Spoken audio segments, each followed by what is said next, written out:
O que se passa com o Futebol Clube do Porto? É a pergunta que todos fazem após mais uma estrondosa derrota, desta vez na Amoreira. Enquanto isso, o Benfica e o Sporting goleiam AVS e Boa Vista respectivamente e continuam em igualdade pontual na luta pelo título. Na Europa, o Liverpool sagrou-se campeão da Inglaterra, jogos impróprios para cardíacos na Champions e Amorim talvez ainda vá salvar a época do United. Para discutir tudo isto e muito mais, tenho comigo, como já é habitual, o nosso aziado azul e branco, Ricardo Martins. Boa noite a todos. Queria contestar essa tua afirmação, mas a verdade é que não tenho hipóteses de contestar essa tua afirmação. A Ásia tem sido constante, infelizmente. E o nosso sportinguista verde e também amarelo, Igor Mota. Uma boa noite a todos. Boas, na verdade, melhor para alguns e não tão boa para outros. É verdade. Bem-vindos ao Triângulo Ofensivo. Bem, comecemos pelo doloroso, Ricardo. Estrela da Amadora 2, Futebol Clube do Porto 0. De mal a pior, a pior, a pior. O que é que se passa com o Futebol Clube do Porto? É a pergunta que eu tenho para te fazer. Isto acho que é um bocado a continuação do que já vimos a falar aqui há algum tempo, não é? A somar à falta de qualidade do plantel, tanta instabilidade, tantos problemas internos, alguns por culpa própria, outros que também parece que os jogadores também não querem facilitar a sua própria vida. Eu acho que neste momento não sei muito o que se possa dizer já, porque este foi de longe o pior jogo do Porto este ano, porque já tínhamos tido jogos muito maus, mas um jogo onde fôssemos completamente atropelados pelo adversário. O Estrela da Amadora era completamente peço perdão, era completamente impensável há uns tempos atrás. Agora, hum, foi tudo horrível, não tem ponta para onde se pega esta exibição. Não, o Diogo Costa não tivemos o Diogo Costa na baliza, mas não é desculpa para sofrermos dois golos. Havia aí gente a dizer que devíamos dar uma oportunidade ao Cláudio Ramos na baliza. Acho que depois desta exibição também, não que tenha sido culpa dele, mas também não penso que seja guarda-redes para ser titular. Será um bom segundo ou terceiro guarda-redes de uma equipa desta dimensão, mas cada jogo que passa confirma-se mais a ideia que o que o André Vilas-Boas terá para fazer nos próximos meses será mesmo uma limpeza de uma ponta à outra, com raras exceções. Sei que não vai ser possível porque limpar um plantel todo, arranjar onde colocar os jogadores, tentar valorizá-los ao máximo para fazer algum dinheiro e trazer um plantel novo com novos jogadores não seria pensar um pouco, era ser positivo demais, fazer uma limpeza destas em apenas 2 meses que falta para começar o Mundial. Não vai dar tempo suficiente, mas é difícil estar otimista neste momento, sinceramente, é difícil estar otimista. Eu acho que todos os clubes passam por fases assim. Já vi tanto o Sporting como o Benfica nestas fases e pronto, já que há que tentar pensar positivo que isto é só uma fase e que vai acabar rapidamente, mas esta temporada é para esquecer. Nem nos piores pesadelos acho que alguém conseguia prever que a época fosse correr tão mal. Achas que o Futebol Clube do Passo para o Lado ainda consegue ultrapassar o Braga até ao fim da época? Acho que sim, acho que sim. O Braga ainda tem alguns jogos difíceis para fazer, mesmo por a perder pontos, acho que sim, mas pronto, já a Liga Europa, ao que tudo indica, estará assegurada mesmo com o quarto lugar, por uma combinação de resultados de equipas nas competições europeias, mas também não vale a pena estar a pensar nisso, sinceramente. Terceiro ou quarto lugar, acho que acaba por ser mais ou menos a mesma coisa também, mas acho que sim, acho que sim. Mas a equipa nem merecia ficar em terceiro lugar, sinceramente. Por uma questão de mérito, até o momento a equipa merece estar no lugar em que está. Acho que o que está a ficar um pouco também demonstrado depois destes meses do Anselmi é que se calhar o problema não era o Vítor Bruno, não é verdade?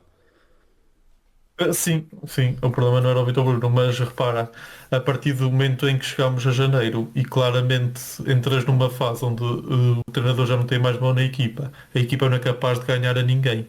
A equipa perdia ou, na melhor das hipóteses, empatava, seja contra quem fosse. Também não havia. Eu não posso criticar o André Vilas-Boas por Sim, mas tentar escolher outro treinador. isso é uma Mas sim, afirmação que podes facilmente também dizer agora. sim, mas repara, o Anselmi chegou. nas condições em que chegou. Foi aquilo que falei no podcast depois de ter sido confirmado o técnico. Chegou nas condições em que chegou, numa altura em que ainda havia jogos a meio da semana. Chega à meio da época, não pode escolher o plantel, é a primeira experiência dele na Europa. Não se- eu sou sincero, alguém esperava que acontecesse melhor do que isto, sinceramente? A partir do momento em que o Anselmi chegou, alguém esperava que acontecesse uma época melhor do que isto? Aparentemente o André Vilas Boas pensava, não é? Já. A questão é aquele choque da realidade, porque tu dizes o seguinte, ok, esperávamos que fosse a época melhor, mas se olhares de uma forma pragmática, ele está a seguir uma linha do lixo que vinha acontecendo e que se foi arrastando, principalmente a partir de janeiro. Porque desde que foi aquela derrota com o Nacional da Madeira, se não me engano, foi um descalabro total. O Porto entrou em descalabro total. Na altura lembro-me que no início do ano ganhámos o Nacional da Madeira, passámos para o primeiro lugar, isolados. A partir daí o Porto deve ter ganho para aí 3 jogos, no máximo. Foi um descalabro total. Como a culpa não podemos pôr a culpa no Anselmo. Eu não tenho dúvidas até que fique para o próximo ano, não sei até que ponto não vai ser cobrado tudo isto. Mas não, eu não acredito que a culpa seja dele. Também não consigo fazer uma avaliação da capacidade que ele tem como técnico, porque não se fazem omeletes sem ovos, não é? Uhum. Este plantel é horrível, não tem ponta para onde se pegue. Mesmo os jogadores que já demonstraram no passado têm qualidade, estão em baixo de forma e, e é difícil produzir na frente e seres consistente na frente quando tens uma defesa tão má que está constantemente a obrigar-te a andar atrás do resultado. Uma coisa é atacar com uma defesa segura, outra coisa é atacar tentar sempre atrás do resultado. É difícil. Sim.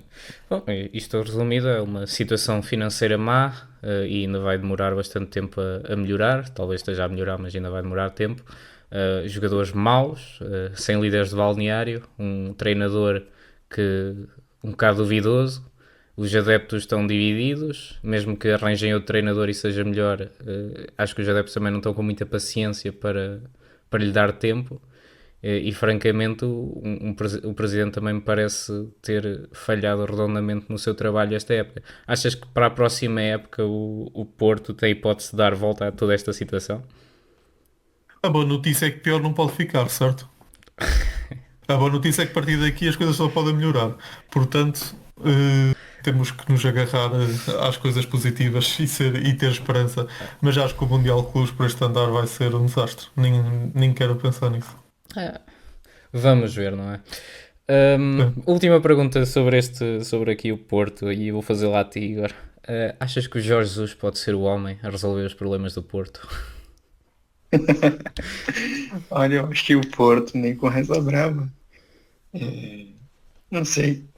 Eu acho que quando o clube tá nessa situação que o Porto tá, se encontra muitos culpados, mas é difícil. Talvez não tenha sido culpa do Vitor Bruno, talvez não tenha sido culpa do próprio Anselmi, e às vezes não é nem culpa dos próprios jogadores, às vezes é uma gestão anterior que fez toda a cagada que fez, e é a gestão de agora e os jogadores de agora que estão lidando com isso. Então, eu acho que o Porto mesmo é o tempo que vai fazer voltar para os trilhos, mas esse tempo, pelo jeito, vai ser muito doloroso. E o que eu acho é que vai ser um tempo muito longo também. É a minha previsão, não vai ser nem Sim, para o ano nem para o ano sim. seguinte que o Porto vai dar a volta. Não, Posso não estar parece que enganado, seja, exato. mas esta parece um começo de uma travessia do deserto para o Porto. Ricardo, comentários a Jorge Jesus no Porto? Não, nunca na vida. Podia perder para os próximos 10 anos de ter o Jorge Jesus jogar. Preferias perder durante os próximos 10 anos do que ter o Jorge Jesus no Porto? Não acredito, falando a sério, não acredito que o Jorge Jesus venha, em primeiro lugar, e não acredito que fosse o técnico certo para o Porto. Porque, epá, não sei, o homem tem um historial tão negativo contra o Porto que não me agradaria nada que ele estivesse no Porto, sinceramente. Nunca achei que fosse tudo aquilo que alguns entendidos dizem. Sinceramente, acho que é um bocado, tem um bocado já histórico de não aproveitar certos jogadores. Vimos o que ele fez com o Bernardo Silva, vimos o que ele fez com o Cancelo. Não é aquele mestre da tática que todos dizem. E E também acho que também estou um pouco vai parar a seleção brasileira, sinceramente. Acho que mais depressa está Mas não o acho Abel que. Ferreira. O Abel Ferreira, não é? Que agora falo que é o Abel Ferreira. Mais depressa vai o Abel Ferreira para a seleção brasileira do que o Jorge Jesus. Já lá vamos Abel não a sai. esse Abel não tópico. sai. Mas pronto. Só sobre o Jorge Jesus, Ricardo. Não acho que pelo menos ter um líder, que ele pelo menos é um líder, talvez não colocaria o Porto ali, pelo menos voltando a lutar por alguma coisa, porque querendo ou não, ter um técnico inexperiente, que é o próprio Anselmi, também não ajuda de nada, né? Sim, o Porto precisava de um técnico que fosse um líder, já com experiência, concordo. Mesmo o próprio presidente do Porto, como o próprio Jorge Costa, que é diretor desportivo, se não me engano, tem mais, tem já mais pedigree do que o próprio técnico do Porto, como treinadores de futebol. Portanto, eu preferia que ver o Jorge Costa ou o André Vilas-Boas como treinador do Porto neste momento dá-me mais esperanças de um futuro melhor do que o próprio Anselmi. Mas, mas eu queria que fosse alguém já com conhecimento do campeonato português e que tivesse já muitos anos disso. Olha, o Vítor Pereira, por exemplo, está a fazer uma excelente época no Wolverhampton. Adoraria que o Vítor Pereira voltasse ao Porto para ser técnico na próxima temporada. É alguém que já conhece a casa e que já tem provas, já ganhou 2 campeonatos com o Porto. Preferia muito mais o Vitor Pereira do que o Jorge Jesus, sem dúvida. Ok, vamos encerrar aqui a nossa conversa semanal sobre o Porto. Ahm, Vamos aqui aos jogos do Benfica e do Sporting. Foram jogos que, sem grande história, eu sou sempre moderador e analista dos jogos do Benfica. Benfica 6, AVS 0. Ora bem, foi um gol do Tomás Araújo que abriu o marcador e depois houve golos de Pavlidis, Jamduni, Aktürkoğlu, Belotti e no fim ainda um do Otamendi. De elogiar neste jogo foram as bolas paradas do Benfica, que parece ser o nosso ponto forte neste momento. Não temos muito ataque construído, temos bom contra-ataque e boas bolas paradas. São os pontos fortes do Benfica no momento. E a surpresa agradável do jogo foi o Amdouni, que jogou bastante bem e já parece estar também à frente do Bruma na luta pela titularidade. Não sei, mais uma vez, não sei o que é que se passa com o Bruma para não jogar, alguma coisa se passa. Pronto, há de facto pouco para comentar sobre este jogo. O Benfica fez aquilo que tinha de fazer contra um AVS francamente fraco. Acho que o Samuel Dal também é um jogador fenomenal. Todas as vezes que tem entrado bem. Acho que o Bruno Lage até está a experimentar este sistema de 3 defesas para o jogo do Sporting, com o Carreras a central e o Dal a ala. E já o fez algumas vezes esta época e teve sempre bons resultados. E espero que. Acho que o Dal vai ser uma mais-valia agora para esta reta final, especialmente nos jogos com o Sporting. Comentários deste jogo, pessoal. Nada, pouca história. Foi um jogo fácil, porque o Benfica fez com que fosse fácil. Sim, Exato. e convenhamos que o AVS também fez com que fosse fácil. Mas pronto. E a mesma coisa se pode dizer do Boa Vista 0, Sporting 5. Igor, Gyökeres contra Mancos, certo? Exato. Não tem, o homem está numa excelente época de novo, voltou ao prime dele. E não tem. Quando ele pegar esses jogadores para jogar contra, vai ser o que ele fez contra o Boa Vista, vai acontecer sempre. Um, o plantel do Sporting, para além do Gyökeres, que pronto, já não há muito a dizer, nós tivemos esta conversa no podcast passado, o Sporting arranjou aqui um dos melhores jogadores deste século com o Gyökeres. O plantel do Sporting voltou à sua capacidade máxima em boa altura. Morita parece que também está de volta, Pote já está de volta, Daniel Bragança acho que também não tarda. E agora o Sporting já tem opções. Estranhamente, o Devast continua a médio. Achas que vai continuar, mesmo com estes regressos do Morita e do Bragança? Eu acho que sim. Eu acho que ele, apesar de não gostar muito dessa posição que ele faz, mas ele está se consolidando nela. E não me parece que o Rui Borges vai mudar agora. Ainda mais perto de decidir o campeonato. Então acho que é nessa formação mesmo que o Sporting vai seguir. Para além deles, também o Maxi Araújo, que era um jogador que eu até nem gostava muito quando o via jogar, também parece ter melhorado agora. O que é que achas dele? Do Maxi Araújo? Achas que é uma opção Sim, para titular? eu acho que é um jogador limitado, Só que é aquilo, por exemplo, quando a equipe está em boa fase, é difícil tu achar um ruim. Se o jogador é ruim com a equipe em boa fase, é porque não tem mais jeito que o jogador, por exemplo, um Sgrai. Agora, quando a equipe está mal e tem os jogadores bons, é que sim, tu consegue se surpreender. Então, acho que o Max está se provando ainda. Eu acho que ele tem qualidade, mas talvez seja tempo ainda para manter calma e esperar. Não é para tudo aquilo, mas também não é tão ruim, sabe? Uhum. Vai ser interessante no próximo episódio vermos que 11 é que tanto o Benfica como o Sporting vão colocar, porque acho que tanto o Benfica como o Sporting têm plantéis, especialmente agora com o regresso das lesões, com bastantes opções. Tens comentários sobre este jogo, Ricardo? Ou é mais um jogo sem história, não é? Foi um jogo fácil para o Sporting que pronto, este Boa Vista sempre está muito debilitado. E pronto, enquanto tem jogo Queiras na frente com uma defesa tão debilitada, já, pronto, já se antevê logo a desgraça. Deixem-me só dizer uma coisa que notícia que saiu agora, o Jorge Jesus foi despedido do Al Hilal por causa da eliminação na Champions Asiática. O homem Será está que é um ali. pronúncio de. Será que é um pronúncio que vai agora para o Brasil? É um Ou será que é um prenúncio. pronúncio que ainda vem para o Porto?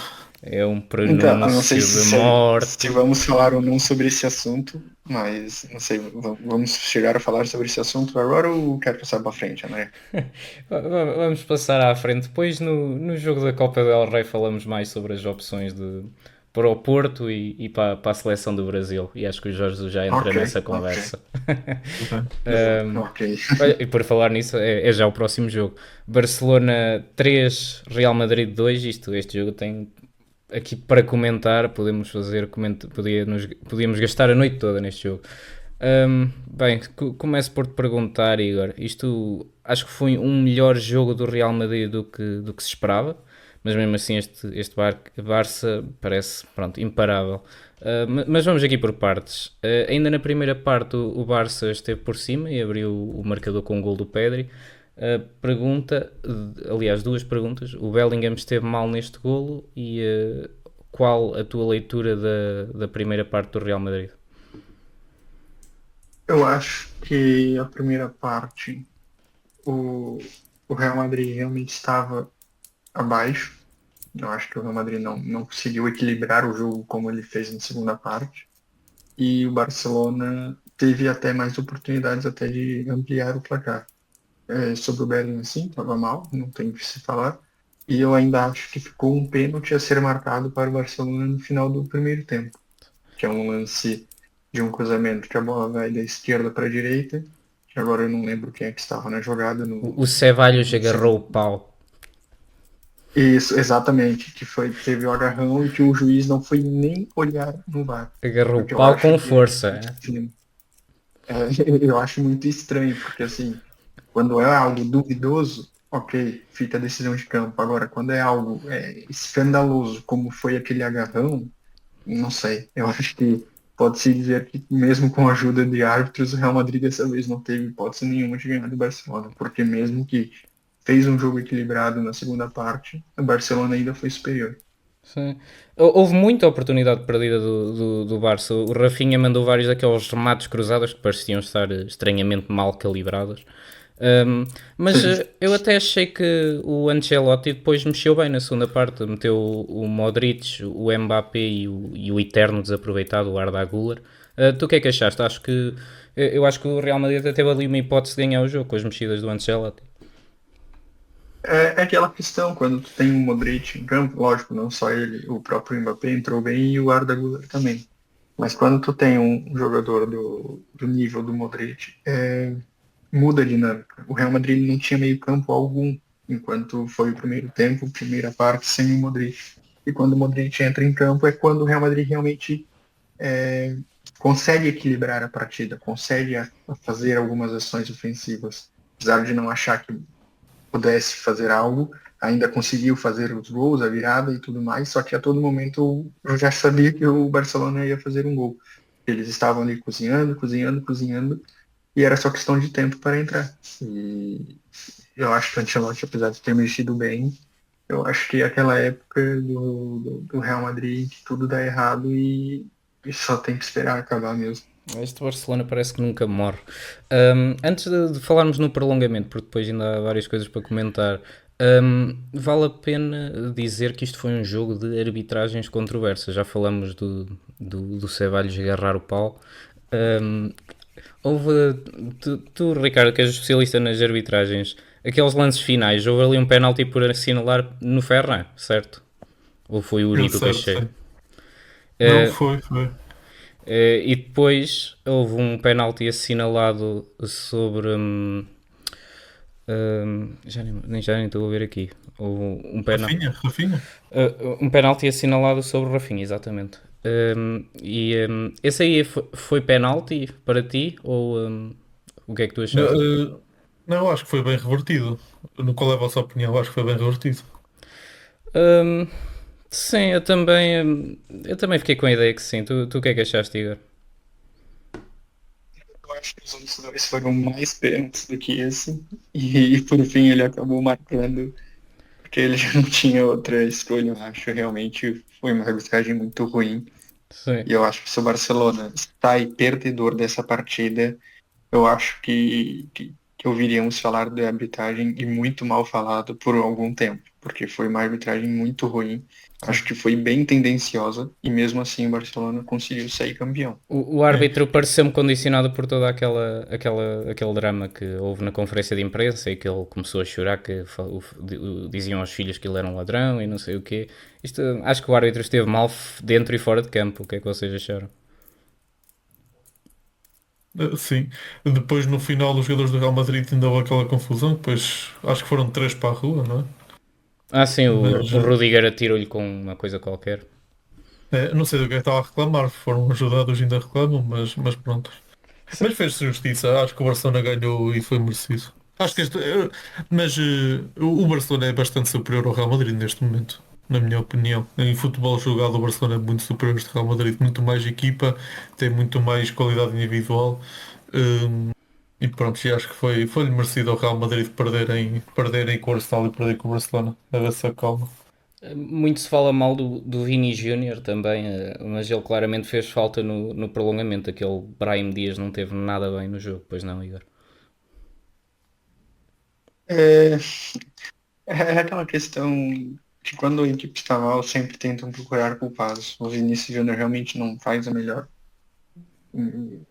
temporada que ele já fez em algumas outras, mas ele é um jogador que pode conseguir um resultado, conseguir um drible, conseguir uma jogada individual, e ele pode desequilibrar em um certo momento do jogo. E é isso, eu acho que o Ancelotti realmente estava à procura de algumas respostas, e ele encontrou. Ele já viu que ele não pode esperar muito dos jogadores que vêm do banco. Sim. Estava já tudo sem pernas no prolongamento e quando o Real Madrid adormeceu, levou o 3-2. Bem, terminamos por aí o rescaldo da Copa del Rey, vencida pelo Barcelona. E agora é tempo então de falar de Igor Ancelotti na seleção do Brasil, e se não for ele, quem é que é? Então, eu acho que o Ancelotti já deu até problemas recentemente, pelo que eu estava vendo algumas notícias. Há 3 dias atrás tinha saído que ele já tinha um acordo verbal com a CBF, com a Confederação Brasileira de Futebol. É, após esse acordo que ele tinha dado com a própria CBF, seria para ele sair antes do término da época, antes do término da temporada. Então ele não treinaria o Real Madrid a partir agora desse início de maio. E o Real Madrid não aceitou que seja pago a multa dele. Não aceitou que ele saia antes do término do contrato. Não sei bem como é que é essa história certa, mas tudo que se tinha acordado entre Carlos Ancelotti e CBF foi por água abaixo. Já não é mais aquela garantia que se tinha 3 dias atrás. E em relação a qualquer outro nome, só tem dois, que é o próprio Abel Ferreira, mas não creio que ele saia também, não creio mesmo, principalmente agora que está vindo o Super Mundial, não creio que o Palmeiras vai ganhar, mas eu acho que é um um torneio em que ele quer muito disputar, então não creio que ele vai sair agora do Palmeiras. E o outro é o Jorge Jesus, até mesmo agora com essa demissão que o Ricardo trouxe, eu acho que até vão se aumentar ainda mais as especulações e é o que é. Eu acho que para o Brasil os técnicos que estão, os técnicos brasileiros já não são mais capacitados ao nível da seleção brasileira, até por ter muitos jogadores que jogam fora do Brasil. Então acho que também não faz sentido ter um treinador local treinando os jogadores de fora.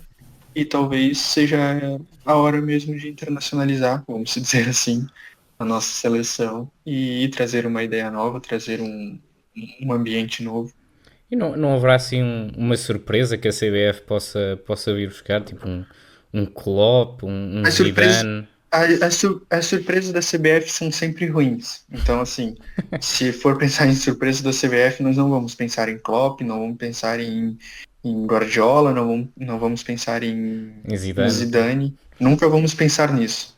Vamos pensar sempre no Paulo Zezinho que Vento? treina lá um time totalmente desconhecido, que é ele que vai ganhar uma oportunidade. Nunca fez nada na vida, ele ganhou 2 jogos seguidos e acham que ele é capacitado para estar na seleção. Então, assim, realmente, de todos os que estão disponíveis, Klopp, Zidane, tem vários nomes, mas sendo realista, que eu acho que o Brasil está entre três, que é Ancelotti, Jorge Jesus e Abel Ferreira, a minha lista seria Ancelotti primeiro, Abel Ferreira em segundo e o Jorge Jesus de terceira opção. E eu acho que o Brasil ainda vai acabar com a terceira opção, porque as outras duas não vão estar de acordo com o que a seleção quer de momento.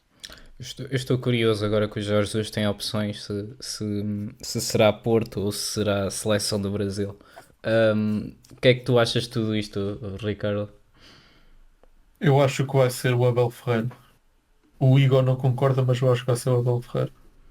Eh, Mas não me admirava se parasse lá o Jorge Jesus também. O Ancelotti acho que não. Acho que depois desta também confusão toda, acho que vai ser mesmo ou o Jorge Jesus ou o Abel Ferreira neste momento. Uhum. E não podemos esquecer que se o Martínez Ball, não resultar na Liga das Nações, o Martínez ainda pode ficar desempregado e pode se juntar a esta corrida. Ele leva ao aeroporto, o Martínez. Bem, hum, Mas daí para a vamos, seleção portuguesa vem o Jorge Jesus. Eu não ou tenho dúvida. Mourinho, ou Mourinho, ou alguém assim, ou Mourinho, Eh, Mourinho para a brasileira, eu Jorge duvido, Jesus. mas sei, não falaram esta semana que o Mourinho estava a ser cogitado para a seleção? para a portuguesa. Sim. Sim, falaram, mas é difícil despedir o Martínez neste momento. Ainda tem um torneio para jogar, nem eu o despedi e eu não gosto dele. Bem, acabamos por aqui a conversa dos treinadores ou temos mais comentários a fazer? Não, vamos acabar a conversa por aqui. Ok. Não, só espero que não seja o Abel Ferreira mesmo.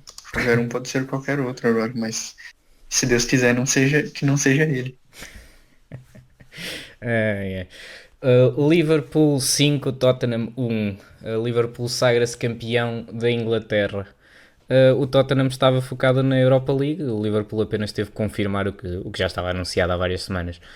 Ricardo, qual é que é a tua leitura deste jogo, se a tiveres, e de forma mais alargada, qual a tua leitura da época do Liverpool?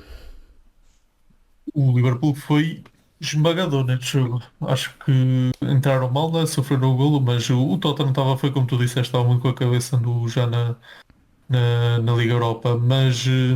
Mas este Liverpool, pronto, esmagou por completo o Tottenham. Eu acho que este Liverpool, eu gostava de ver esta equipe de Liverpool só com ponta de lança, por exemplo, o Gyökeres. Acho que lhe falta um ponta de lança puro. Jogam com o Luís Dias, não é? Mas o Gakpo, mas eu queria muito ver o Gyökeres nesta equipa do Liverpool. Acho que é isso que lhes falta, um ponta de lança que segura a bola de costas, que ganhe bolas de cabeça dentro da área e que faça esse tipo de trabalho. Pronto, o Liverpool não foi boa por ganhar a Premier League, mas podiam ter ido mais longe na Champions. Soube a pouco, não Acabaram. é? Acaba por ser um pouco decepcionante não terem, ficaram, se não me engano, ficaram em primeiro na fase de regular, não é? Sim, sim. E depois são logo eliminados nos oitavos, foi um bocado Não foi decepcionante, nos não. oitavos, foi naquela ronda de qualificação, acho eu. Não, não foi nos oitavos, Não, tem razão, tem não, razão. não, não. Se passou em Sim, primeiro não foi essa ronda. sim, exato, exato, foi os oitavos, tem razão. Hum, exato.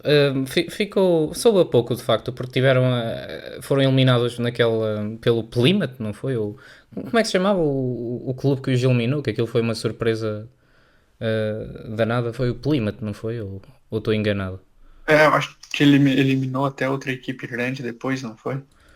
Não, acho que depois jogou contra o City e perdeu. De qualquer forma, eles foram Ah, foi eliminados contra o City de já. forma surpreendente da FA Cup e depois perderam a Taça da Liga e ficou assim um bocado um sabor a fogo. Este Liverpool que parecia estar a esmagar toda a gente, o Salah que já estava a caminho da bola de ouro e depois, não sei, se calhar foi o Ramadão, não sei o que é que foi, aquilo descambou ali um mês e tornou uma época maravilhosa numa época boa só. Mas, mas sim, foi o merecido vencedor justíssimo da Liga Inglesa. Concordamos todos nisso? Sim, sim, sem dúvida. Ora bem, vamos passar então para os jogos europeus. Se tu não tens mais nada a comentar sobre o Liverpool, pois não, Igor? Não, não, concordo com o que foi dito. Ok, passando para os jogos da Champions, começamos aqui pelo o Arsenal 0, Paris Saint-Germain 1. Bom, isto aqui foram dois jogos frenéticos na Champions, de facto. O PSG marcou cedo e houve boas oportunidades de parte a parte durante o jogo, que foi bastante frenético. Foi um resultado justo, 1-0, ou o empate teria refletido melhor a partida, Igor? Não, eu achei justo. Eu acho que o Arsenal até tentou em alguns momentos e fez em alguns momentos ser a superioridade, mas eu acho que o PSG foi mais decisivo com o que eles queriam. Conseguiram um resultado logo no início da partida e, lógico, poderia ter saído ali um gol ou outro ainda para uma equipe, mas eu acho que o resultado ainda acaba por ser justo. Sim, no fundo, o Donnarumma fez aquilo que o Alisson fez naquele jogo com o Liverpool. O homem parecia Exato, que estava a defender exato. tudo e deixou aqui uma vitória fora por 1-0. Tu o que é que achaste deste jogo, Ricardo? Eu acho que o empate teria sido mais justo. Sinceramente, o Donnarumma fez boas defesas que podiam ter dado o golo para o Arsenal. Acho que o empate teria sido mais justo. Mas, mas pronto, com o Donnarumma a fazer as defesas que fez e com o PSG ter aquelas duas oportunidades em contra-ataque no fim, também podiam ter feito o 2-0. A verdade é essa. Mas pronto, já acho que vamos ter um bom jogo na próxima semana que ainda está tudo em aberto. Sim, fica tudo em aberto, tanto para este jogo como para o próximo. A única coisa que eu não gosto muito do Arsenal, e não sei se sou o único que tem esta impressão, é que tanto adeptos como jogadores são muito chorões. Aquilo é um choro do início ao fim. É qualquer lance, qualquer coisinha que o árbitro faça, estão em cima dele. Ouve-se o burburinho logo no estádio. Sou eu o único que tem esta impressão? Ou vocês também ficam com essa ideia? É, Não, eu entendo o que estás a dizer, é verdade. É verdade. sim, sim, também concordo. É verdade, sim senhora. Bem, vamos passar para Barcelona 3, Inter 3. Isto, os jogos do Barcelona nesta época não desiludem. É só 5-4 com o Benfica, 4-4 com o Atlético, 3-2 com o Real e agora um 3-3 com o Inter. Jogo partido do início ao fim. Para outro jogo partido do início ao fim. Já o Arsenal PSG tinha sido assim. Golo logo aos 30 segundos. Bem, eu passo-te a bola a ti, Ricardo. O que é que tens a comentar sobre este Barcelona que parece que ninguém para? Ou que ninguém para, o Inter até o parou um bocadinho. O que eu tenho a comentar é que foi merecido este empate. Acho que foi um jogo até bastante equilibrado e foi um grande jogo, sem dúvida. O Yamal vi, um, vi um comentário engraçado que dizia que houve um lance em que o Yamal leva uma falta a meio campo, fica com a bola e o árbitro interrompe a assinalar a falta. E depois ele está a dizer ao árbitro que ia fazer golo se não fosse falta. E ele estava no meio campo. Mas sinceramente eu acredito que ele ia mesmo fazer golo, que o homem joga tanto que eu acredito que ele ia mesmo fazer o golo. Porque, epá, não sei se não ganhará a bola de ouro o Yamal. E só tem 17 anos. Só tem 17 anos. É difícil parar. E depois também acho que tem que fazer um teste antidoping ao Dumfries. Do nada o homem desata a marcar golo, como nunca se tinha visto. Não sei. Mas não sei qual é a vossa opinião, mas eu acho que o empate foi justo porque o Inter, pronto, a equipa italiana, já sabemos que vai ser pragmática, que vai lá uma vez e faz golo, mas pronto, eu acho que foi. Os jogos do Barcelona vale sempre a pena ver esta temporada. Sim, sim, é de facto uma equipa que não defende, mas parece que também não precisa, porque parece inútil entrar na frente contra o Barcelona, é o que eu estava a dizer. Eles acho que tiveram a perder com o Benfica por 2 golos 2 vezes e deram a volta, tiveram a perder com o Atlético e deram a volta. Acho 2 vezes até esta época. É de facto uma equipa que futebolisticamente é a equipa que dá mais entretenimento ver. E de facto temos aqui tenho 2 comparações para ti com jogadores brasileiros, Igor. Lamine Yamal compara-se a Pelé e Dumfries comparou-se a Cafu neste jogo. O que é que tu achas dessas Puta comparações? que pariu. Meu Deus, não. Eu realmente eu não respondo isso. Eu pulo. Não, eu estava a ver na casa do meu amigo Inácio este jogo e ele tem sempre comentadores brasileiros. Não sei onde é que ele arranja, pronto, estes comentadores. E eles fizeram essas comparações. Eu achei que eram aplicáveis até. Um, mas de facto, qual é que é a tua leitura deste jogo mesmo? Não, eu acho que assim, o Yamal é realmente o que o Ricardo disse. Ele tem 17 anos e ele já vai ser cogitado a ganhar uma bola de ouro.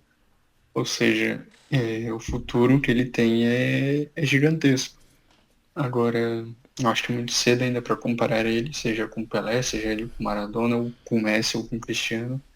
Eu acho que ainda temos que ter calma, mas o futuro dele é muito promissor, sem dúvida alguma. E em relação ao jogo, eu até acho que a Inter, beleza, o estilo de jogo deles, a maneira que eles jogam, só que eu acho que assim, eles colocaram no papel aquilo que eles queriam e realmente só não saíram com a vitória, porque o Barcelona tem um ataque que é muito decisivo. Tem um Yamal. Então, acho que exato, tem o Yamal, e ainda quando na próxima partida talvez não tenha o Yamal, mas daí vem o Rafinha. Sim. Na outra partida, quando o Lewandowski voltar, vai ter o Lewandowski ali para Já para decidir. não Então, falar do assim, Pedri, tem realmente um. que é o melhor. Exato, o próprio Pedro que voltou a um grande nível. Então, É, eu acho que na minha opinião, apesar do empate, talvez eu acho que a vitória mais justa, na minha opinião, seria do Inter, porque assim, eles estiveram à frente do placar, não conseguiram controlar o placar, com certeza, eles estavam 2-0, mas o Barcelona também tem os seus méritos, justamente por não desistir em momento algum. sim. O elo mais fraco do Barcelona, a mim, parece-me aquele o lateral esquerdo que eles neste momento têm, porque se lesionou o Baldé, que é o Gerald Martin. Tu ficas com essa impressão também? Ele parece que tem dificuldade a fazer a tal defesa em linha. Sim, parece que é aquele tipo de jogador que não está acostumado a jogar com a equipe e colocaram ele para jogar, mas ele já está assim há algum tempo e parece que ele não se acostuma nunca.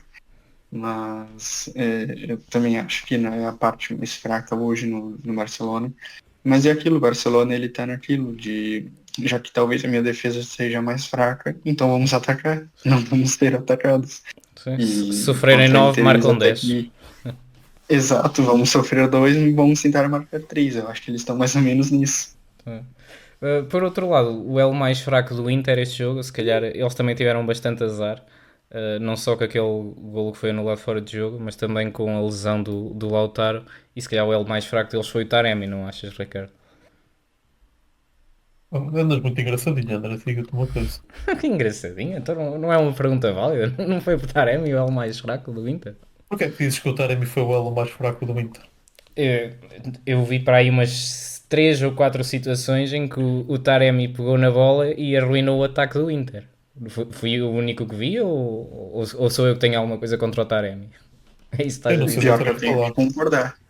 Eu não sei do que vocês estão a falar, então. Oh, tá Eu não bem. sei, não sei. Bem, O...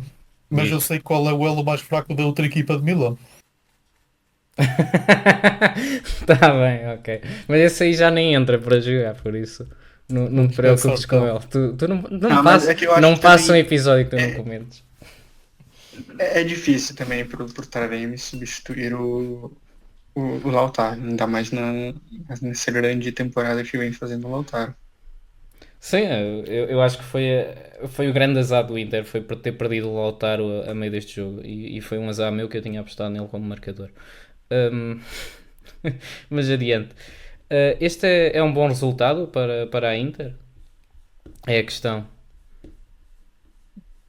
O bom resultado era ter ganho. Pois, contra este Barcelona, nem ter ganho parece ser um bom resultado, enquanto mais empatar, não é? Pois. Exatamente. Ok. Vamos passar para jogos da Liga Europa, então, ficamos por aqui na Champions, ninguém tem mais nada a acrescentar. Não, Sim, não, não, sim, não. sim. Vamos à Liga Europa. Vamos à Liga Europa. Se calhar começamos aqui pelo Tottenham 3, Bodo Glimt 1. Eu tinha mais esperanças do Bodo. Estava a torcer por eles ganharem esta competição. Ahm, Acham que ainda está vivo a equipa da Noruega? O fenómeno da Noruega? Eu acho que sim, E eu acho que acabou. sim. Não, não, não, não. Esta equipa é difícil de jogar na Noruega. Tem lá o sintético deles, é difícil jogar lá. Tu, tu já, Eles vão dar a volta. tu já experienciaste este sintético do Vodo esta época, não foi? Não, não era preciso o sintético também. Um, Bem, o Tottenham. Eu acho que a hipótese mais aborrecida desta Liga Europa era ser uma final entre equipas inglesas. Eu tenho É curiosidade verdade. para ver uma final Bodo-Glimt Manchester United. Não sei se sou eu que tenho um sentido de humor macabro, mas apetecia-me ver isso. Um, por outro lado, temos comentários já à exibição do Tottenham. Foi uma exibição, se calhar, surpreendente para o que eles têm mostrado na Liga Inglesa. Mas querem limpar a cara, né?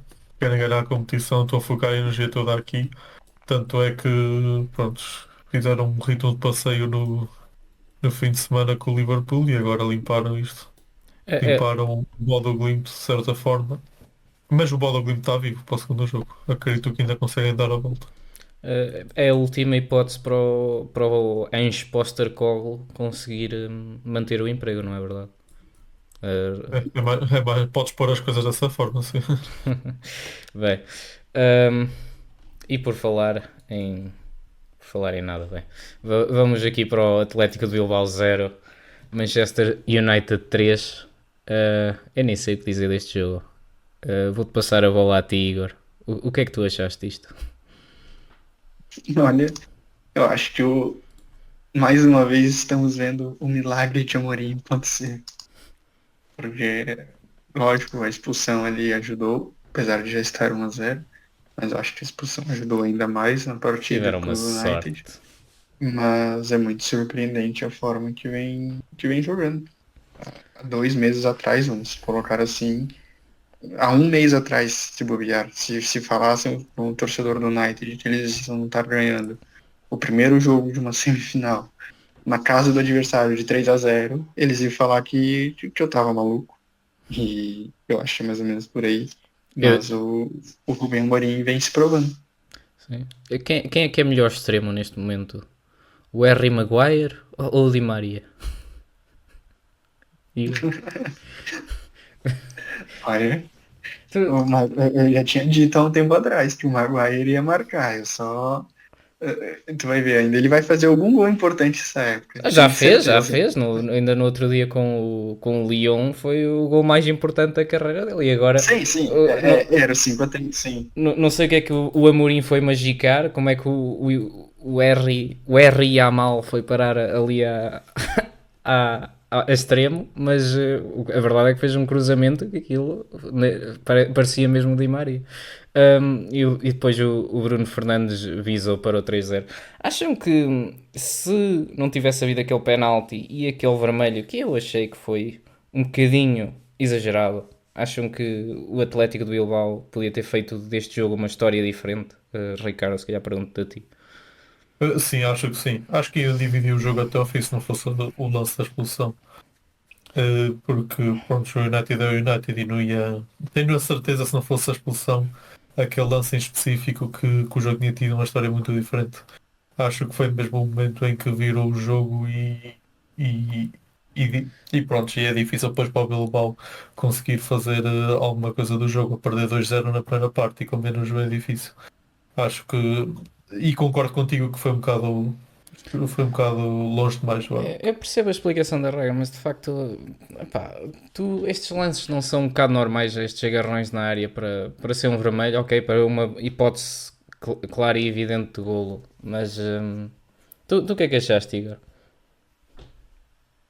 Eu acho que eu já tinha dito, eu acho que a expulsão ajudou o United. Quando eu falei isso, eu acho que porque não era um lance para expulsão, na minha opinião. Eu acho que realmente o juiz ali talvez tenha dado uma ajuda, mas o United não tem nada a ver com isso. Fez por merecer ter a vantagem e criou uma larga vantagem justamente para jogar em casa e agora pode jogar tranquilo.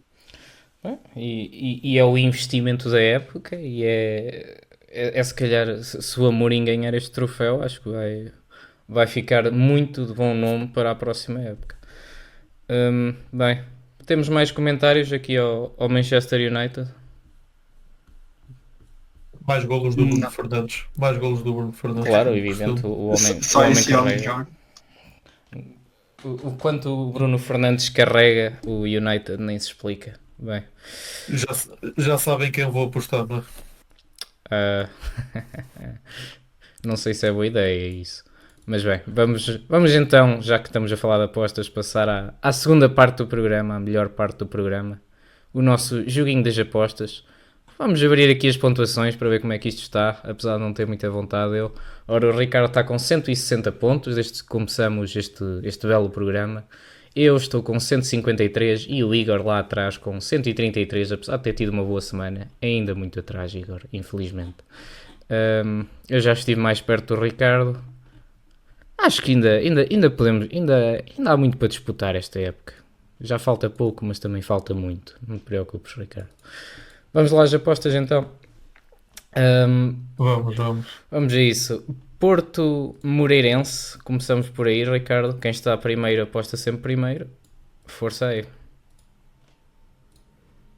Eu vou meter 1-0 para o Porto. Marca Rodrigo Moura. É impressionante. O homem parece que lê as apostas que eu tenho aqui no Notepad. Ah, vamos com 2-0 para o Porto. Golo de Fábio Vieira. É tu, Igor.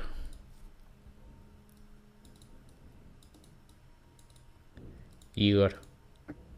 Igor. Igor está mutado. Estou falando mutado. Está mutado. 2-1 pro Porto.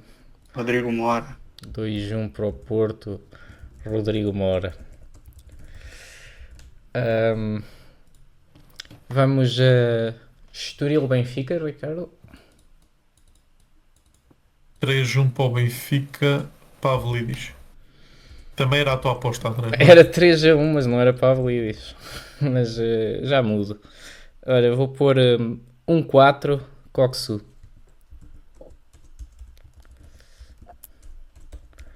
Igor. 2-1 pro Benfica. 1-2 Turcoglu. Akturkoglu. Certo. Sporting Gil Vicente, Ricardo. 4-0 para o Sporting. Gyökeres.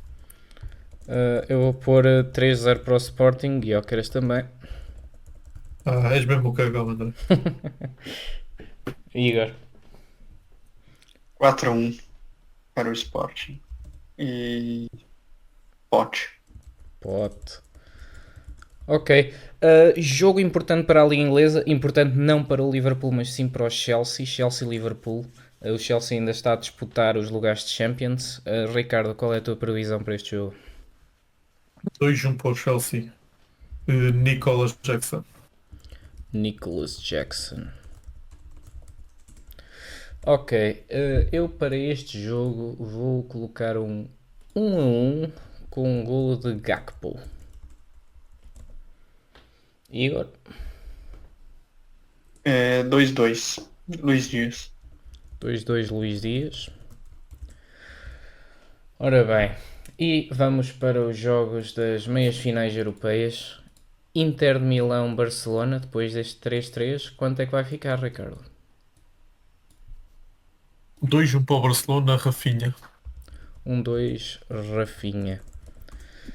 Olha, eu acho que o Inter vai dar mais luta ainda, apesar de achar que é o Barcelona quem vai passar a eliminatória. 2-2 e vou pôr também Rafinha. Tu, Igor? 3-2 para Inter. 3-2. Turé. Ok. PSG Arsenal. Ricardo. 2-1 para o PSG, Dembélé. Mais uma vez leu o que eu tinha no notepad. Estás bom, Ricardo. Estás bom. Obrigas-me sempre a pensar numa nova aposta na hora. Bem, vou colocar 1-1 com golo de Vitinha. Igor? 2-2, Kvaratskhelia. 2-2 que vara a qualquer coisa, não é? Muito bem. Exato. Atlético Bilbao, nada. Manchester United contra Atlético de Bilbao. Desta vez é em casa do United. Achas que está seguro para o United, Ricardo? Tá. 2-1 para o United, Bruno Fernandes. 2-1, Bruno Fernandes. Bem, eu tenho que arriscar. E arriscar significa colocar 0-3 para o Atlético de Bilbao e Iñaki Williams. Vocês têm dúvida? Isto vai a prolongamento. Eles vão arranjar maneira. Igor. Depois disso eu até fiquei perdido. Calma. Mete um 4. Eu sei que querias apostar 3-1 para o United. 3-1 para o United. Garnacho. Garnacho. Olhem que eu acho mesmo que se não for 0-3 é 1-4, uma coisa assim. Acho que ainda vai haver maneira disto complicar. Bodo Glimt Tottenham, Ricardo.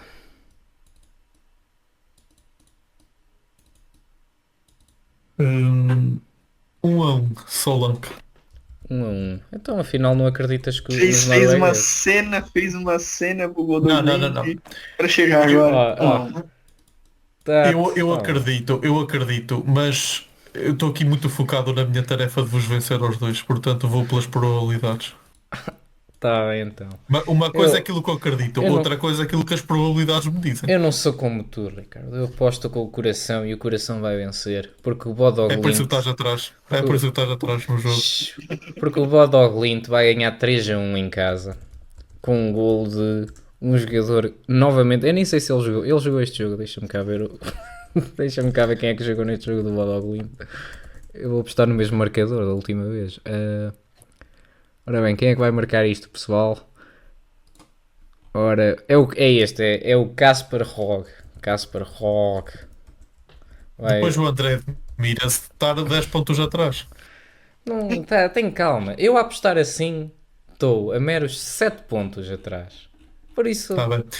tem calma. Ficou aqui gravado. A hora que fizemos isto, estavas a 7 pontos de mim. No próximo podcast começamos por, a primeira coisa, anunciar os pontos da semana a seguir. Façam as vossas comparações. Ok. Igor. O meu... 2-2, Solanke. Ok, 2-2, Solanke. Por acaso eu tinha aqui outro marcador no meu notepad. Eu ia pôr, pôr um marcador do Tottenham para a aposta não ser tão arriscado. Que se lixe, agora já está. Agora está feito. Bem, ficam por aqui as apostas e fica por aqui o podcast. Mais uma vez, muito obrigado por nos ouvirem. Agradeço que deixem um gosto e subscrevam o nosso YouTube para ouvirem o nosso podcast, que sai quase sempre às quintas-feiras à noite. E pronto, notas finais, pessoal. Gostei muito desta semana, foi muito boa, principalmente a parte onde vocês ficaram ainda mais para trás no joguinho das apostas. Uma boa noite a todos, espero que estejam bem e que corra tudo bem nas vossas vidas. É a única alegria que ele tem, o jogo das apostas. Não é, Igor? É isso, é isso. Espero que tenham uma boa semana aí, uma boa noite a todos e espero que gostem. Até à próxima, pessoal.